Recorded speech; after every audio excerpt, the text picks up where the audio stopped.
Bonjour à tous, j'espère que vous allez bien. Désolée, ce n'est pas un une très belle image que j'ai ici sur mon écran, mais je vais vous expliquer pourquoi. Parce que Éléonore m'a demandé d'expliquer la mitose. Et moi qui pensais que c'était les congés pour les écoliers, mais apparemment il y a quand même des professeurs qui donnent des devoirs, et donc Éléonore veut bien savoir ce que c'est. La mitose, c'est quelque chose qui est très facile à comprendre, qui se passe tous les jours sous nos yeux, mais on n'en a pas toujours conscience, et donc je vais vous expliquer aujourd'hui ce que c'est. Alors, imaginez-vous que vous faites du vélo, vous tombez et vous avez une grosse égratignure, comme vous le voyez ici à l'écran. Et donc, il y a un morceau de votre peau qui a disparu, mais ce n'est pas grave. Une semaine, 2 semaines après, on ne voit quasiment rien et la peau est revenue. Mais comment est-ce que la peau est revenue? Justement parce que autour de cette plaie, il y avait encore des cellules qui n'étaient pas abîmées et ces cellules vont se mettre au travail pour se diviser, pour se dédoubler. Et donc, une cellule va se séparer en 2 cellules identiques et ça va continuer comme ça, ce processus, etc., jusqu'à ce qu'il y ait suffisamment de cellules pour avoir fait la cicatrisation et que votre peau est complètement revenue. Donc, si on doit, au départ, donner la définition de ce que c'est la mitose, en fait, c'est la division d'une cellule et elle se divise toujours en 2 cellules. Ok, j'espère que ça, vous avez compris ça. Cette mitose, elle va se dérouler en 4 phases et donc je vais vous expliquer les 4 phases. Après, vous allez essayer de mémoriser ces 4 phases. Mais donc, j'ai vraiment tenu à expliquer à quoi ça correspond dans la réalité parce que si on ne comprend pas à quoi ça correspond dans la réalité, on ne peut pas très bien retenir voilà ce que c'est. Alors, je vais donc essayer de enlever ce dessin et activer mon petit tableau, voilà, connecté. Et comme ça, je peux faire quelques dessins. J'espère que j'ai bien mis ma caméra et que je ne suis pas hors vision. Non, je pense que c'est bon. Alors, vous pouvez quand même comprendre si maintenant, imaginons, nous avons une cellule ici. Nous avons une cellule et au milieu de la cellule, il y a ce qu'on appelle un noyau. On appelle ça un noyau, un peu comme dans une prune ou dans une nectarine. Et donc, est-ce que vous saviez que dans chaque cellule de notre corps, à l'intérieur du noyau, il y a notre, comment on appelle ça, notre matériel génétique. C'est un long fil, voilà, un peu comme une petite boule de laine, voilà, un énorme fil, voilà, à l'intérieur du noyau. Et dans chaque cellule, il y a le matériel génétique. Et sur ce matériel génétique, évidemment, sur ce fil, il y a plein d'informations. Par exemple, attention, je suis une cellule de genou. Si, petite cellule, vous allez vous reproduire, il ne faut pas reproduire une cellule de l'oreille, mais bien une cellule du genou. Et attention, je suis une femme de race blanche, donc s'il vous plaît, ne me mettez pas une cellule d'une autre couleur, parce que, voilà, je veux quand même que ça corresponde au reste de mon corps, etc. Donc, il y a énormément d'informations génétiques. Et dans chaque cellule, il y a ce matériel génétique. Et maintenant, si on parle de la mitose, et on va donc dire, ok, on va séparer cette cellule en 2. Vous voyez, si on sépare la cellule en 2 et on va former 2 cellules, dans ce cas-là, nous n'avons que la moitié de notre matériel génétique. Et donc ça, ce n'est pas du tout le but. Donc, qu'est-ce qui va se passer avant la division de cette cellule? On va devoir faire une copie du matériel génétique. Et donc, si on redessine notre cellule, et on redessine, on va dire, le noyau, on va donc devoir copier, donc disons que ça c'est, voilà, ce long fil, c'est mon matériel génétique, ben, je vais devoir, ou la cellule va devoir copier ce matériel à l'identique, voilà, voilà. Et la copie, faire une copie de mon matériel, ça c'est ici, c'est une petite flèche, je ne sais pas si c'est clair, et donc cette copie, ou le fait de copier mon matériel génétique, ça s'appelle en fait la réplication du matériel génétique. On appelle ça la réplication. Voilà, je l'écris ici. Réplication. Mais donc ça ne fait pas encore partie de la mitose. Ça, normalement, ça se passe avant.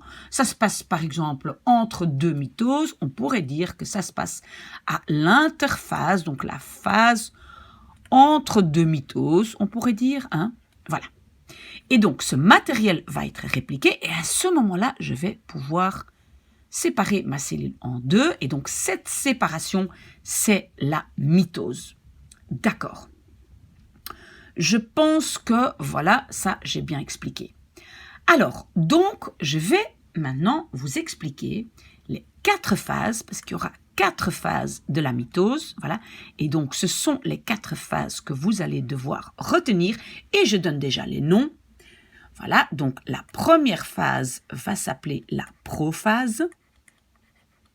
Pro est souvent quelque chose qui se passe au début. Après, je vais avoir la métaphase. Métaphase. Après la métaphase, je vais avoir l'anaphase. Et à la fin, pour terminer, je vais avoir la télophase et tout ça, ça fait partie de la mitose, d'accord? Et donc, vous allez chercher une petite mémotechnique PMAT pour retenir prophase, métaphase, anaphase, télophase, d'accord? Parce que c'est dans cet ordre-là. Ok, très bien. Et donc, nous allons maintenant commencer par la prophase. Et j'espère que, voilà, vous savez toujours voir mon petit tableau, donc la prophase. Qu'est-ce qui se passe dans la prophase? Ok, ben en fait, ce qui se passe dans la prophase, c'est que cette chromatine, parce qu'en fait, le petit fil ici qui se trouve à l'intérieur hein, du noyau de ma cellule, je vais le marquer ici, donc ce long fil, ça s'appelle la chromatine. La chromatine, ça s'appelle. Et cette chromatine, ben, elle va devoir se réorganiser un tout petit peu et on appelle ça se condenser. Donc la chromatine va se condenser ou on peut dire aussi se transformer, si vous voulez bien. Hein, se condenser, se transformer en quoi? Elle va devenir et on appelle ça chromatide, et je vais vous dessiner ça tout de suite, hein, 2 chromatides sœurs. Pourquoi sœurs? Parce que les deux vont être identiques. D'accord? Et les 2 chromatides sœurs, ensemble, et je vais vous dessiner, donc, attendez un instant, ça s'appelle, donc les 2 chromatides ensemble forment un chromosome. Vous avez sûrement déjà entendu parler des chromosomes. Voilà. Ok, et donc si on regarde au microscope, ben, on peut vraiment le voir. Et donc, qu'est-ce qui se passe? Ben, donc, ce long fil que nous avions ici, vous vous rappelez, ben, ça va ressembler à quoi? Ben, je vais le dessiner. Donc, dans ma cellule, j'ai de nouveau le noyau, je vais le dessiner quand même assez grand. Et donc, ce long fil, ben, il va se réorganiser en chromatide. Et moi, je vais dessiner ça comme ça. Au milieu, une petite boule. Et en fait, cette petite boule, ça s'appelle centromère. Je ne sais pas si à ce stade, vous devez déjà retenir tous ces mots. Mais bon, je vous donne quand même déjà quelques mots scientifiques. Et donc, cette petite boule au milieu, ça s'appelle... donc, ce sont des centromères. Et donc, ce long fil, il va se condenser et en fait, donc, il va former des chromatides. Donc, en fait, vous voyez, chromatide, chromatide. et ensemble chromosome. Chromatide, chromatide, vous me suivez? Et ça, c'est chromosome. Donc, on a 2 chromosomes et chaque chromosome a 2 chromatides sœurs. D'accord? Par après, vous allez comprendre pourquoi. Et alors, aussi, dans la prophase, il y a une sorte de... un peu comme un octopus, on pourrait dire. Donc, en fait, il y a comme ça, voilà, avec des longs fils, voilà. Vous voyez, des longs bras à chaque côté du noyau. Voilà, hop, aussi des longs fils. Voilà, vous voyez. Et donc, ce sont on appelle ça des fuseaux. Des fuseaux de division. Et en fait, pour que ce soit clair, voilà, je les dessine encore une fois. Donc, les fuseaux, je les dessine encore une fois ici. Et donc, vous voyez, c'est en fait, on dirait des longs bras. Voilà, comme ça, avec plein de filaments comme ça, des longs fils, vous voyez. Et ils vont se mettre, donc, d'un côté et de l'autre côté du noyau de la cellule, d'accord? Et donc, on peut dire que ici, ben, voilà, donc je le redessine ici, on a un chromosome, on avait un autre chromosome, avec ici à l'intérieur, ça, ce sont les centromères, et chaque côté ici, c'est, voilà, il y a 2 chromatides, 2 chromatides. Et donc, j'espère que, oula, pardon, donc ça, c'est un truc, voilà, ok. Donc, j'espère que ça, et donc, autour, on a le noyau, et autour, voilà, la cellule complète, voilà. Ok? Très bien, donc, ça, c'est la prophase. Donc, dans la prophase, la chromatine va se condenser en 2 chromatides sœurs, et 2 chromatides ensemble forment un chromosome. J'espère que ça, c'est clair, et ça, c'est tout pour la prophase. Et maintenant, qu'est-ce que je vais faire? Je vais effacer mon petit tableau pour recommencer à 0. Parce que maintenant, je vais donc à la deuxième phase, et la deuxième phase était la métaphase. Et je vais quand même écrire encore une fois ici métaphase. Alors, qu'est-ce qui va se passer dans la métaphase? En fait, qu'est-ce qui va se passer? Je vais d'abord le dire en mots. Donc, les chromosomes, que je vais tout de suite redessiner, vous vous rappelez, hein, c'est on dirait presque des croix. Les chromosomes, ils vont s'aligner. Ils vont se mettre sur une ligne au milieu et à distance égale entre les 2 fuseaux de division. Donc, vous vous rappelez, donc je vais le dessiner beaucoup plus grand. Ça, c'est ma cellule. Ça, c'est le noyau. Je le dessine aussi très grand pour avoir suffisamment de place. Et j'avais donc mes fuseaux, hein, mes fuseaux de division, hein, vous vous rappelez? Donc, les fuseaux avec les longs filaments, parce que bon, en fait, c'est une sorte de tentacule, et ce sont les tentacules qui vont attraper les chromosomes. Et donc, les chromosomes, où est-ce qu'ils vont se mettre? Ben, en fait, ils vont s'aligner. Voilà, ici, c'est donc une ligne imaginaire, on va dire. Et les chromosomes vont s'aligner. Et je vais les redessiner. Hein, vous vous rappelez, comme ça. Oh, c'est peut-être un peu plus épais. Hein. D'accord? Voilà, hop, hop, hop. Voilà, ici, au milieu, le centromère. Et encore, voilà, l'autre ici, centromère. C'était un tout petit peu plus. Voilà, ça, c'était, vous vous rappelez, c'était les 2, voilà, chromosomes. Ok. Et donc, les 2 chromosomes vont s'aligner entre les 2 fuseaux, parce que, donc, fuseau là, fuseau là, d'accord? Et en fait, les tentacules, on appelle ça des fibres protéiques. Pourquoi? Parce que c'est comme des fibres, ça on peut comprendre. Pourquoi protéiques? Parce que les fibres sont composées de protéines. Mais ça, à mon avis, vous ne devez pas encore savoir, je pense. En tout cas, ces fibres vont s'attacher finalement au niveau du centromère. Donc voilà, hop, ici, s'attacher là, vous voyez, fibre jusqu'au centromère, même chose ici.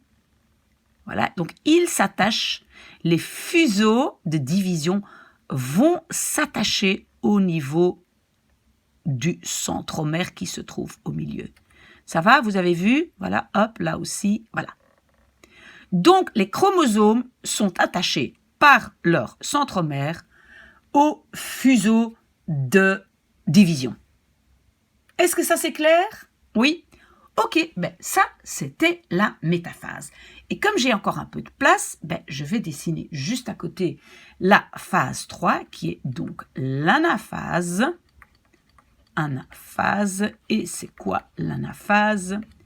Ben, l'anaphase, je vais donc d'abord le dire en mots. Donc l'anaphase, c'est le fait que les centromères, ben, ils vont se briser, ils vont casser, et les chromatides sœurs vont se séparer.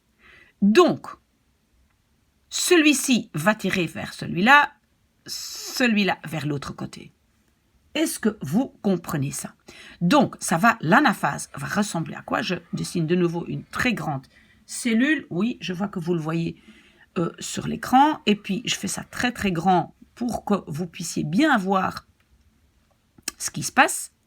Donc, ici, voilà, donc j'ai ces tentacules, voilà, qu'on appelle en fait des fibres protéiques. Et ici, ben, j'ai donc, vous voyez, ce morceau-là, voilà, il reste accroché là. Vous voyez, parce que ça va vraiment se séparer ici. Oula, voilà, hop, vous voyez? Au niveau du, voilà, le centromère, voilà, cassé en deux. Et l'autre va s'attacher ici, vous voyez, hein, c'est la moitié du X. Et l'autre va tirer de l'autre côté. Voilà, et donc, qu'est-ce qui va rester là? Ben, l'autre morceau comme ça, hein, vous voyez? Et ici, l'autre morceau comme ça. Donc, j'espère que vous avez bien vu que dans l'anaphase, eh ben, les chromosomes vont se séparer en deux. Casser, hop, voilà. Vous voyez ici, casser. Ça, c'est donc l'anaphase. Et je répète, donc les centromères, ben, ils cassent et les chromatides sœurs, parce que donc ça c'est chromatide sœur, chromatide sœur, chromatide sœur, chromatide sœur, voilà, sont séparés. C'est clair? J'espère, sinon vous me le dites. Hein. Et donc, ben, malheureusement, je suis à la dernière phase, mais je n'ai plus de place. Donc, je dois de nouveau effacer mon tableau. Voilà, clear all drawings, ok. Très bien, j'efface ça. Et donc, maintenant, nous sommes à la dernière phase. Et la dernière phase s'appelle la télophase. Et qu'est-ce qui se passe dans la télophase? D'abord, je vais vous le dire en mots et puis je vais essayer de le dessiner. Donc, les chromosomes qui étaient devenus les chromatides, hein, vous vous rappelez, parce que c'est encore des chromosomes dans la métaphase, mais dans l'anaphase, c'était devenu des chromatides, hein, parce qu'ils sont séparés en deux. Donc, ces chromatides se condensent de nouveau.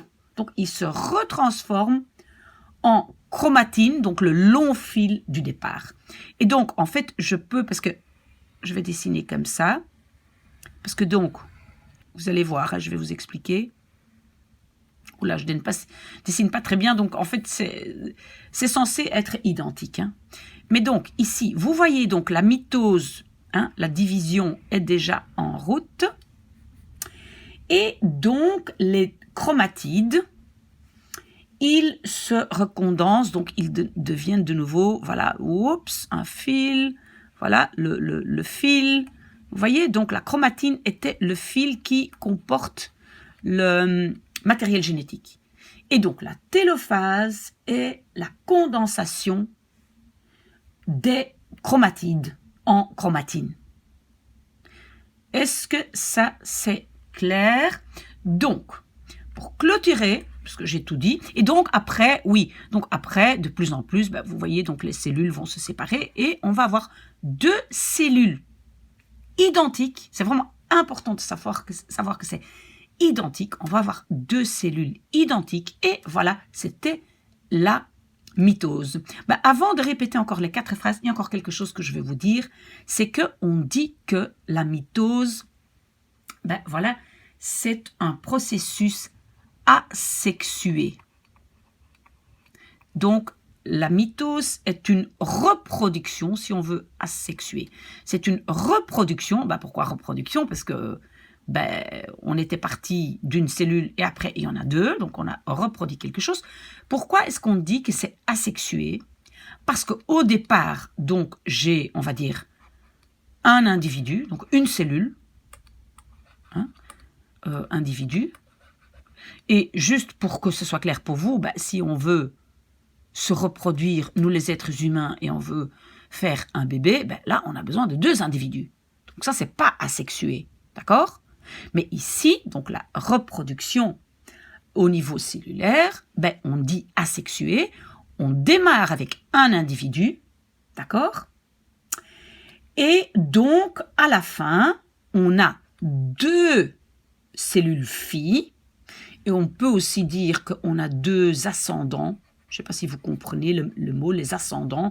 Vous êtes les ascendants de vos parents, de vos grands-parents, etc. Des ascendants. Et qu'est-ce qui est si important pour ces 2 ascendants? Ils sont identiques aux parents. Donc, dans la reproduction cellulaire, donc dans la mitose, les 2 ascendants sont identiques. Ils ont exactement le même matériel génétique. Ils sont identiques. D'accord? Et donc, maintenant, pour clôturer, je donne encore une fois les 4 phases. Donc, souvenez-vous, la première phase, c'était la prophase. Et je vais encore une fois répéter ce que c'est.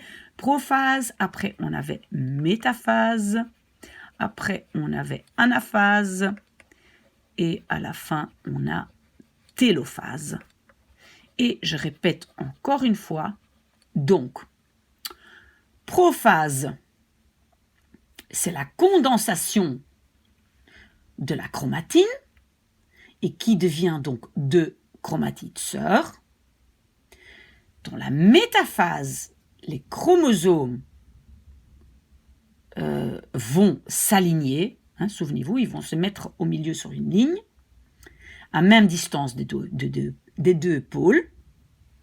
Dans l'anaphase, les centromères vont en fait se briser, vont casser en 2, et les chromatides sœurs vont se séparer. Et dans la télophase, les chromosomes qui étaient devenus donc chromatides, ils se condensent de nouveau en chromatine, donc en fil, voilà, le long fil, donc notre matériel génétique. J'espère que c'est clair. Si ce n'est pas le cas, vous me le dites, vous m'envoyez un message ou vous me le dites en dessous de cette vidéo. Mais rappelez-vous, mon adresse mail est maybemissacanhelpyou@gmail.com. Oula, gmail.com. Voilà, bonne chance et tenez-moi au courant.